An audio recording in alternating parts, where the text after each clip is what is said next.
여러분 반갑습니다. 이번 영상은 충북 청주의 한 고등학교에서 발생한 충격적인 흉기 난동 사건을 리뷰해 보려고 합니다.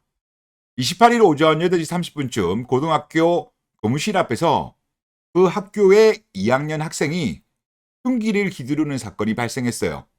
그리고 이 학생이 휘두른 흉기로 교장 등 4명이 중경상을 입었습니다. 중상은 3명이고요. 그리고 학교 밖으로 도주를 했는데 지나가는 행인 2명을 공격했습니다. 이분들은 경상을 입었고 총 6명이 피해를 봤습니다. 이분들 같은 경우는 생명의 지장은 다행히 없는 상황이고요. 그리고 가해 학생 같은 경우는 난동을 피운 이후에 인근 저수지에 투신을 했다고 합니다. 일단 이 경우는 구조가 되어서 병원으로 이송이 되었다고 합니다. 그런데 지금 이 학생 같은 경우는 일반적인 학생이 아니었어요. 경계성 지능장애를 가진 특수교육 대상자였습니다. 그리고 1학년 때는 특수학급에 다녔대요. 그리고 2학년 같은 경우는 일반 학급에 다니게 되었다고 합니다. 이 사건 같은 경우는 어떻게 본다면 학교 내에서만 발생한 문제가 아니고 일면식도 없는 행인까지한테도 묻지마를 했기 때문에 아무래도 이슈가 더 된 것 같습니다. 그리고 내부적으로도 문제가 있더라고요. 사건이 발생한 학교의 경우에는 특수반이 2개였다고 합니다. 그런데 특수교사는 한 사람밖에 없었대요. 그리고 특수교육 대상에 해당하는 학생은 10명이었다고 합니다. 이게 교육부 기준은 뭐냐고 하면 학생 4명당 교사 1명, 특수교사 1명이 배치 기준이에요. 대부분은 오버합니다. 오버하는데 일단은 이 경우 같은 경우는 케어해야 할 학생 수가 너무 많은 거죠. 그러다 보니까 일반 학급으로 특수교육 대상자가 넘어간 것이 아닌가. 물론 학부모들이 요구해서 넘어간 케이스도 있는 걸로 알고 있는데 어떤 경우인지는 모르겠습니다만은 1학년 때는 특수학급이었는데 하여튼 일반 학급으로 넘어간 케이스입니다. 그리고 여러분도 아시겠지만은 이거를 최근에 관련된 뉴스를 보시다 보면 특수교육 대상자 학생들의 범죄가 많이 늘어나고 있어요. 이로 인해 가지고 학교 선생님들 그리고 일반적인 학생들이 피해를 많이 보고 있습니다. 학생 수는 지속적으로 급감을 했어요. 그런데 특수교육 대상 학생 수는 꾸준하게 증가하고 있고 최근 들어서는 그 증가폭도 가팔라지고 있습니다. 그런데 이거 같은 경우는 아시겠지만은 지금보다 훨씬 일찍 태어난 아이들입니다. 늦게 결혼하고 늦게 출산하는 거는 지금 계속적으로 늦어지고 있기 때문에 이런 상황 같은 경우는 시간이 지나면 지날수록 심각해질 가능성이 높은 거죠. 학생 수 대비해서 특수교상 대상 학생 비율이 확 올라갈 겁니다. 그런데 이게 문제가 뭐냐면 특수교육이 가능한 선생님들 그리고 학교가 부족합니다. 그러다 보니까 현재 특수교육 대상자의 70% 정도의 학생이 일반 학급에서 생활하고 있어요. 또 새롭게 특수학교를 만들려고 하더라도 인근 주민들이 반대를 합니다. 그러니까 학교를 만드는 것도 쉽지 않은 거고요. 그래서 아이를 가진 지금 많은 학부모님들이 불안해하고 계세요.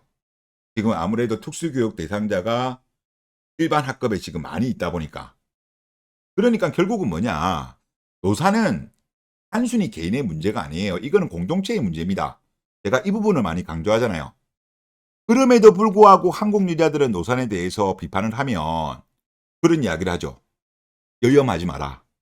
그리고 또 말도 안 되는 소리 중에 하나가 한남들이 결혼하고 싶어서 나이로 내려치는 거다. 이런 이야기를 하는데 아니라니까요. 저도 그렇지만은 노산에 대해서 지금 비판을 하고 우려를 하는 분들은 이번 같은 일이 발생할까 싶어가지고 걱정하는 겁니다. 그러다 보니까 이런 그 KBS 같은 경우에도 노산이어도 괜찮다. 이런 소리를 하지 말라니까요. 물론 산모는 괜찮을 수는 있습니다만은 태어나는 아이가 건강하지 않을 수도 있다니까요. 그리고 정부의 정책 방향도 제가 볼 때는 그래요. 베트남 같은 경우는 오히려 일찍 결혼하고 일찍 아이를 낳으면 지원을 해주고 오히려 늦게 결혼하고 늦게 출산을 하면 이익을 안 주는 방향으로 정책 방향을 잡고 있더라고요. 저는 이 방향이 맞다고 생각해요. 그리고 대한민국의 사회적 인식, 30 넘어서 결혼해도 괜찮다. 35 정도 넘어가도 아이 낳아도 문제없다. 이런 잘못된 지식, 인식, 이거를 바꿔야 되지 않을까 그런 생각이 들고요. 그리고 추가적으로 하나 더 보시죠. 지금 보시는 자료가 뭐냐 하면 촉법소년과 관련된 자료입니다. 저도 이번에 처음 알게 됐는데 제가 이걸 보면서 너무 놀랐어요. 이게 가능한 수치인가? 어떻게 이런 일이 발생하지? 너무나도 놀랐어요. 촉법소년 같은 경우는 이제 만 10세 이상, 14세 미만의 청소년이 형사처벌 대신 사회봉사 소년원에 송치되는 이 경우를 말하죠. 그런데 2019년도부터 2024년도에 이제 촉법소년 인원을 보면 다이 충격적입니다. 2019년도 같은 경우는 8,600, 2020년도 같은 경우는 9,600명, 2021년도 11,600명, 2022년도 같은 경우는 16,400명, 2023년도 같은 경우는 19,600명이라고 합니다. 그리고 최근 5년간 65,987명이 촉법소년이라고 합니다. 그리고 최근 들어서 이 기울기가 가팔라져요. 자, 이거는 정말 말이 안 되는 거죠. 여러분도 아시겠지만은 지금 태어나는 아이는 급감했죠. 급감했음에도 불구하고 촉법소년이 폭발적으로 늘어난다? 이거는 있을 수가 없는 일이에요. 증가 속도가 너무 빠릅니다. 그리고 지금 이 시기에 만약에 만 10세 이상 14세 미만이면 아마 상당수의 이 자녀들의 어머니가 82년 김지영 세대예요. 사랑 없는 조건 결혼을 많이 한 세대죠. 그리고 이 촉법소년들 같은 경우는 주로 이런 케이스가 많다고 합니다. 한부모 가정, 부모에게 방치된 아이들, 출한 아이들, 이 케이스가 대부분이라고 합니다. 여러분도 아시겠지만 한국의 경우에는 혼외 출산이 적죠. 그렇기 때문에 한부모 가정은 이혼으로 발생한 케이스가 대부분이라고 보면 됩니다. 거의 모두. 결국 이혼이 늘어난 것이, 사랑 없는 조건 결혼이 늘어난 것이 영향을 주지 않았을까라는 생각이 들어요. 한국의 지금 이혼이 아시아 1위, 전 세계 3위라고 하잖아요. 즉 설거지 결혼이 많은 게 결국은 촉법소년까지도 영향을 준 것 같습니다. 결국 잘못된 가치관으로 인한 불행한 결혼 생활이 종국에는 아이에게까지 영향을 주는 거죠. 그래서 우리가 그런 말이 있잖아요. 첫 단추를 잘 끼워야 된다. 그런데 첫 단추를 사랑이 아닌 단순한 조건으로 보고 결혼들을 하니까, 그리고 또 늦게 결혼하고 늦게 출산하니까 건강하지 않은 아이가 많이 늘어나고, 그로 인해서 범죄도 많이 늘어나고, 또 이혼도 당연히 많이 늘어나고, 그로 인해서 가정 환경이 안 좋다 보니까 촉법소년이 또 급증하는 거죠.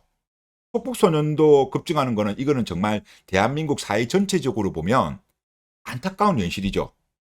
하여튼 이런 전반적인 안 좋은 어떤 문화가 좀 개선되어야 되지 않겠는가, 그런 생각이 듭니다. 네, 이번 영상 여기서 마치겠습니다. 감사합니다.